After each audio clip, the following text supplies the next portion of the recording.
ATC Rawalpindi में अलीमा खान समेत 11 मुल्जिमान के खिलाफ 26 नवंबर के एहतजाज पर दर्ज मुकदमे की समाअत हुई। अदालत ने अलीमा खान को आर्जी तहवील में लेने का हुक्म दे दिया। मजीद जानते हैं डॉन न्यूज़ के नुमाइंदे ताहिर नसीर से। ताहिर, मजीद क्या कहा गया अदालत की जानिब से? देखिए, 26 नवंबर एहतजाज केस की समाअत रावलपिंडी की ज़ाती दहशतगर्दी अदालत की जज अमजद अली शाह ने की। दौरान समाअत अलीमा खानम अदालत में पेश हुई और उन्होंने अदालत से सजा की कि हमारे वकील सुप्रीम कोर्ट में हमें जाने की इजाजत दी जाए।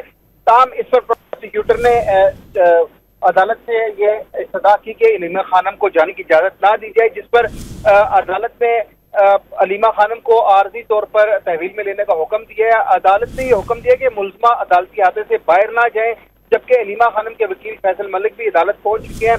अदालत ने यह हुक्म दिया है कि जब तक शहादत रिकॉर्ड नहीं होती उस वक्त तक अलीमा खानम को अपनी तहवील में लिया जाए। ताहम आज जो 26 नवंबर एहतजाज का मुकदमा है, जिसकी समाअत इंसदाद दहशतगर्दी अदालत के रावलपिंडी कर रहे हैं, आज तमाम शहादतें रिकॉर्ड किए जाने का इम्कान है और जब तक शहादतें रिकॉर्ड नहीं होती उस वक्त तक को अलीमा खानम को आता है अदालत से बाहर जाने की इजाजत नहीं दी जा रही थी।